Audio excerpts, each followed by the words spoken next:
Hi guys, welcome back to my channel. If you're new, hi, I'm Aishwarya. This is our 6th part of Things You're Too Afraid to Ask Your Father, I'm Gonna Ask Mine series. If you haven't seen the first 5 parts, त्याची link description box मध्ये आहे, so please check that out first and then come back to this one. I hope you're liking this series. If you are, please don't forget to click on the like button and subscribe to my channel if you're new, and I will see you in the next video. Till then, sit back, relax, grab a cup of coffee or tea and enjoy.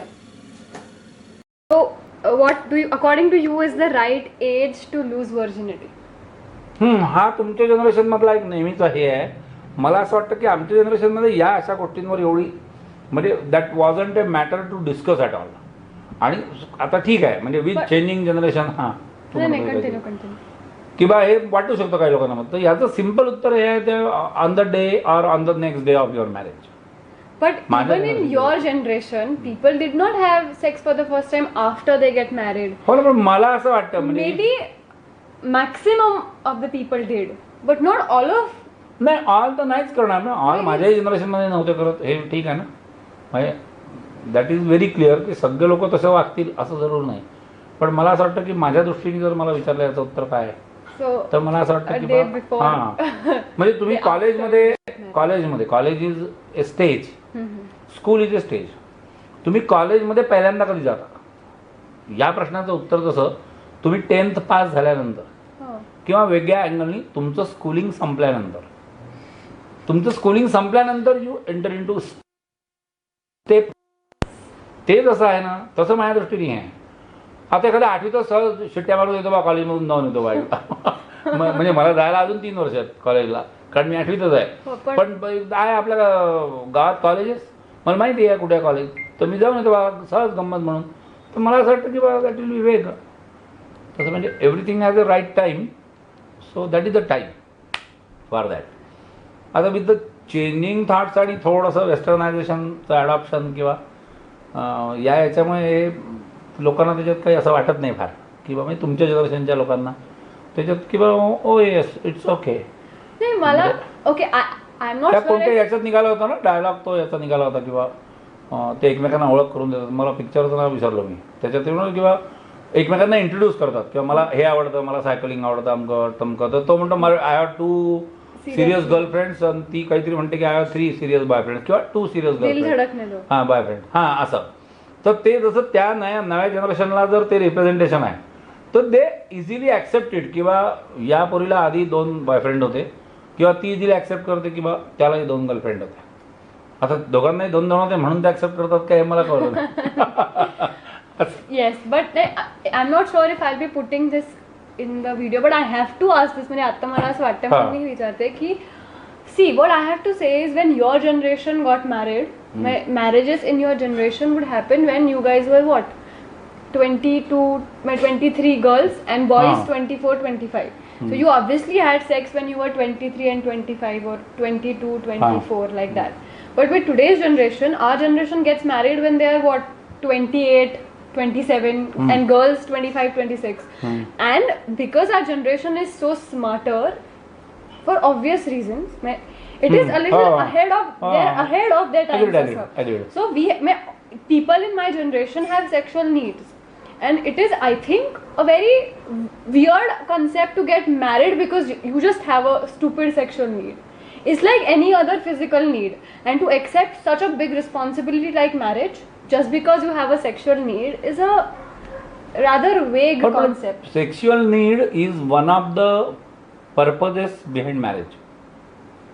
One very vital reason. Yes. Why do you want to get married? पण तुम्हाला It may have 6 or 7 answers. Standard answers. असं नाही वाटत का it's time we change that. Just फक्त sex cannot be a reason. मला असं वाटतं की खूप एक्सेप्शनल केसेस मध्ये याला असं आपल्याला थोडंसं चार्ट आउट करता येईल की जे तितके करिअरिस्टिक लोक आहेत किंवा करिअर माइंडेड लोक आहेत आणि those who are prolonging the establishment of their career because of some reason. जसं आता मेडिकलमध्ये तुमचं PG आणि हे तुम्ही कराल तर it may take some 27 28 29 may be perhaps for your completing your PG असं. किंवा डॉक्टरल प्रोग्रामला कोणी गेलं म्हणजे काय 3 years ग्रॅज्युएशन नॉर्मल किंवा 4 years ग्रॅज्युएशन मग 2 years PG मग PhD करतोय काय करतोय असं. पण मग त्या ह्याच्यामध्ये मला असं वाटतं की तुम्ही ते करिअर किंवा आता तुमचं अनसर्टन फील्ड म्हणजे स्पोर्ट्स किंवा हे फाईन आर्ट्स सगळ्या आहे ना, म्हणजे म्युझिक, डान्स, ड्रामा वगैरे. तर याच्यात असं काही ठरलेलं नाही किंवा तुमची डिग्री झाली 2 वर्षांनी तुम्ही PG केलं 2 महिन्यात तुम्हाला जॉब मिळाला, तसं काही आर्ट्समधलं करिअर ठरलेलं नाही. याच्यामध्ये when you are trying to reach up to your goals in your career, तर त्या याच्यामध्ये मग तुम्हाला ही नीड, म्हणजे त्या लोकांना ही नीड का निर्माण होते हा पण एक, म्हणजे that is just a doubt in my mind. म्हणजे when you are chasing some goals, ती आतून अशी पॅशन असते ना की मला हे मिळवायचं आहे, I want to achieve this stage in my life. पण मला असं म्हणायचं बाबा की पण तुम्ही करिअर चेस करताना तुम्ही कितीही पॅशनेट असाल तुमच्या करिअरसाठी किंवा वॉट एव्हर, तुम्हाला भूक तर लागतेच ना. हो ना. और यू नीड वॉटर. हो. Sex is merely a physical need. Exactly. हा, मी याच्याकडे येणार होतो. राईट. मी याच पॉईंटकडे येणार होतो की whether your generation assumes that physical intimacy or say sex is a physical need. No, sometimes it is, otherwise it's an emotional thing. I believe ki sex is a emotional thing, but it is also a physical need, and it's not easy for people to just ignore this part. It's a physical need. मला असं वाटतं की बाबा physical intimacy किंवा हे सगळे प्रकार जे आहेत, फिजिकल इंटिमसी और sex is your sentimental and emotional need, and physical part out of that is way of your expression. Okay, very well put. What you want to, what you feel regarding a person, because I can bet, हे बघ, need मधून कुठेतरी ते होत असेल, बिलकुल हे ignore करण्याची गोष्ट नाही. नीड मधून कुठेतरी होत असेल, कुठेतरी मग जबरदस्तीने होत असेल, आहे ना, म्हणजे n number of dimensions are there. पण आपण ज्या लेवलवर बोलतोय त्याच्यावर मला असं वाटतं की बा Wien you feel something that deep regarding any person, तर ते एक्सप्रेस करण्याचे जे मार्ग आहे, त्या एक्सप्रेस करण्याच्या म्हणजे एक्सप्रेशनच्या मार्गातला हा बेस्ट मार्ग आहे. Because touch can be very expressive, and touch can be expressive positively and negative. म्हणजे आता हा अनुभव मेलपेक्षा फिमेलला जास्त असतो. When you are at public places, when you are in trains, किंवा when you are anywhere in say bus or anywhere किंवा market place. So you have to, neither a single female is exception to this. You have to experience and you have to tolerate and you have to bear with those touches. तर ते touch कसे असतात, that is not physical किंवा that is not that expression what I am talking about.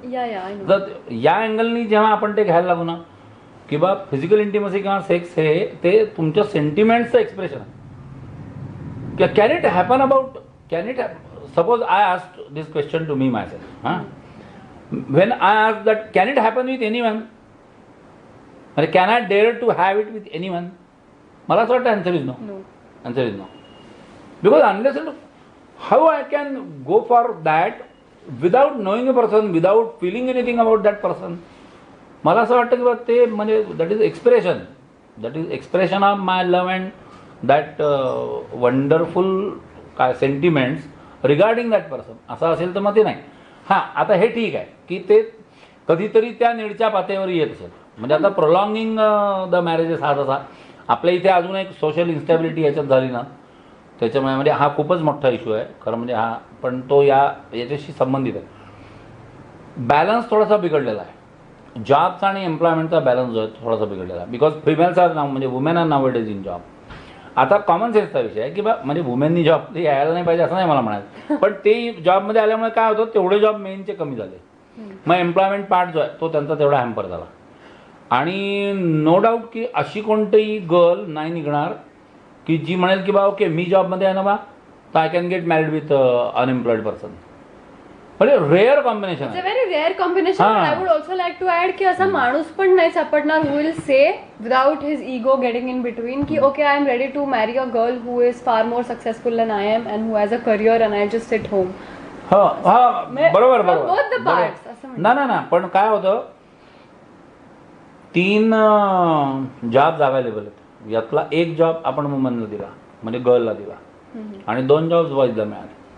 जेव्हा की 3 boys आणि 3 girls आहे असं आपण इमॅजिन करू, आहे ना. म्हणजे ही हायपोथेटिकलच केस आहे, म्हणजे that is just theoretical, exactly असं होतं खरं समजणं.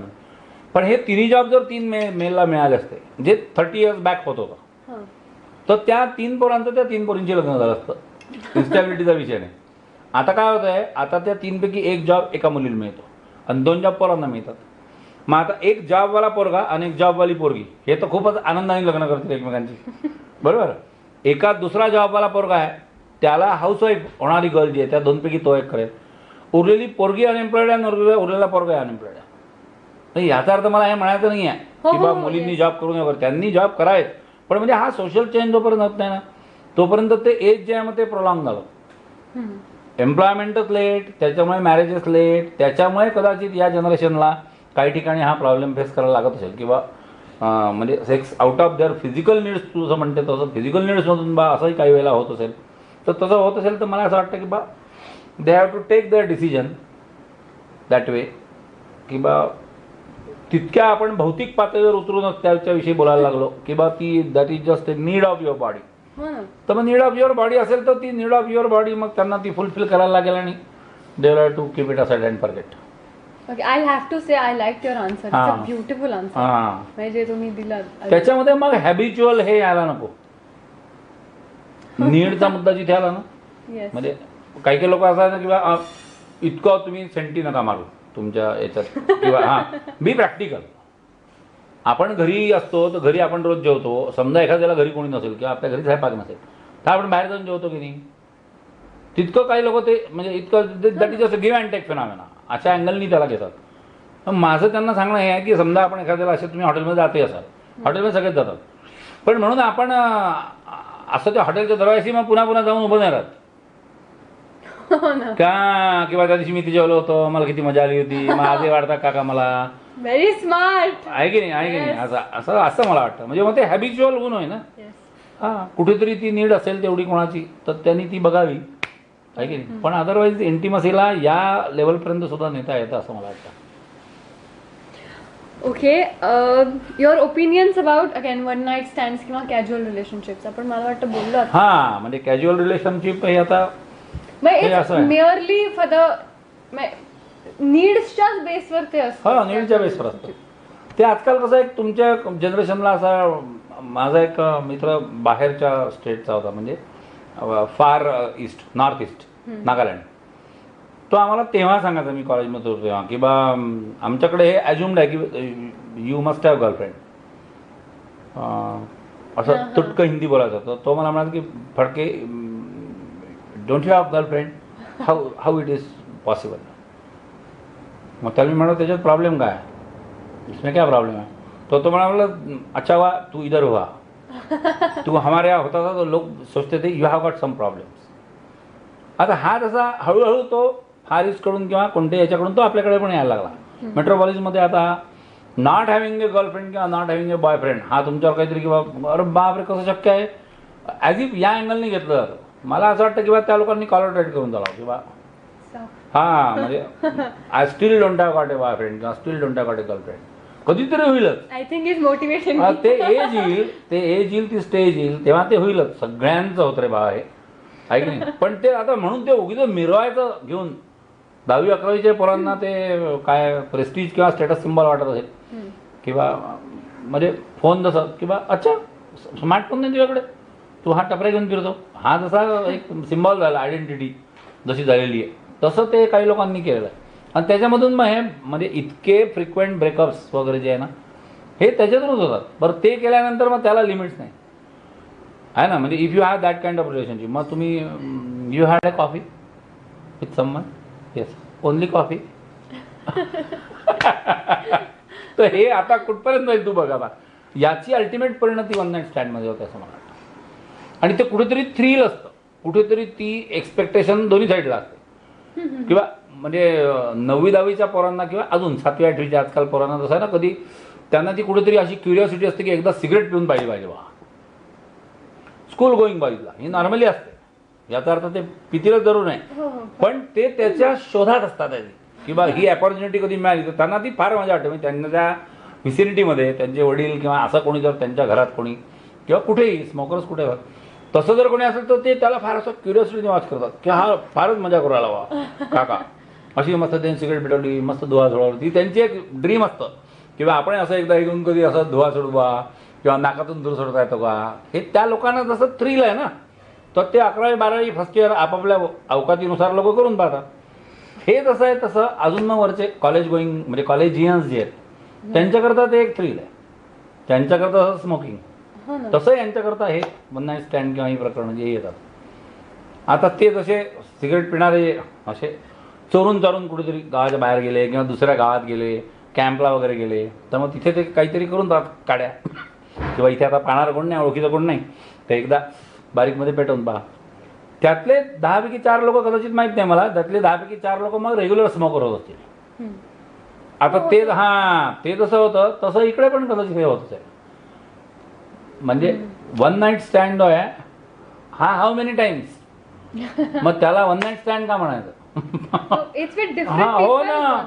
हो ना, एक्झॅक्टली. एक तर हे म्हणजे आज विल्स उद्या हेल्थ साठी फोरस्क्वेअर. चांगलं नाही. आय मग do not support it at all. Multiple partners is a हो, म्हणजे ते ओव्हरऑल आयडिया. हां, ओव्हरऑल तेच तर ते बरं आहे ते या जनरेशनला. आणि याच्यात कसं रे, तुमची जनरेशन काही काय मॉरल्स आणि एथिक्स पासून लांब आहे किंवा दूर आहे यातला अजिबात पाठ नाही. All human beings are always same irrespective of generation. Style of living जे बदलतं ना, त्याच्यामध्ये काही काही गोष्टी स्टेटसच्या ओगीतच बनतात. म्हणजे आमच्या वेळेला आता ते हातात कडं घालणं, म्हणजे आपलं पंजाबी लोक तसं घालतात, शीख लोक तसं कडं घालणं ही मी 11th असताना फॅशनच होती. म्हणजे आमच्याकडे कोणी असा 32 किलो असायचा तो, आणि माझ्या हातात कडं घालून फिरायला. म्हणजे आता तुला हात चांगला तर दिसायला पाहिजे, तू कडं जर घालतोय तर तो काही दिसला तर पाहिजे. आता तुमच्या जसं ते पायात दोरा बांधायची फॅशन आली, ते तुमच्या जनरेशनचं ते म्हणजे व्यावच्छेदक लक्षण आहे, एक्सक्लुझिव्ह कॅरेक्टरिस्टिक. आणि तसं ते प्रत्येक जनरेशनला वाटणार. ते जसं हे नाही का, मध्ये मी राघवकडे घेऊन घातलं होतं, किंवा गिरीश काकाने सगळ्यांकडे आणले होते 11-12 रामनवमीच्या वेळेला, ते कानात ते असं क्लिप पाहिजे घालतात ते. हां, मग आता हे जसं तुमच्या याचं आहे ना जनरेशनचं, तसं ते तुमच्या जनरेशनचं तो तिकडे स्टाईल ऑफ लिव्हिंग मधला एक प्रकार आहे. हां, याच्यात लगेच तुमची लोक तुमचे म्हणजे त्यांना मॉरल्सच नाही, एथिक्स नाही, व्हॅल्यूज नाही, असं काही नाही. त्यांना उगीचच वाटतंय ते की असं करायचं असतं.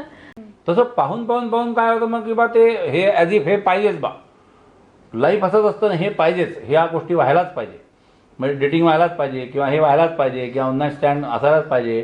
तो you haven't you experienced till तुझं एज काय 23, माय गॉड आय हॅड 21, असं हे जे तर असं ते होतं काहीतरी.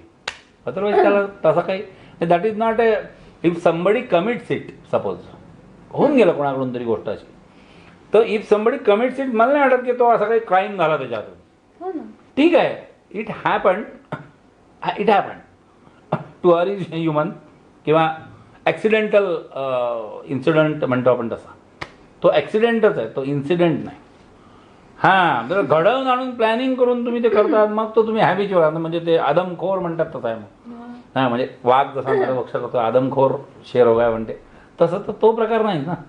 इतक्या जनरेशनमध्ये 20-21 मधले जे पोर आहेत त्यांच्यामध्ये असे आदमखोर वगैरे जे आहेत ते असे क्रिमिनल माइंडेड किंवा आदमखोर हॅबिच्युअल जे आहे ते असे कुठेतरी असणार. ते आमच्या जनरेशनला असणार, ते तुमच्या जनरेशनला असणार. बाकीचे लोक जे आहेत ना, ते फॅशन समजून ते करतात की बा आता हे करावंच लागतं बा. हां, तसं होतं ते.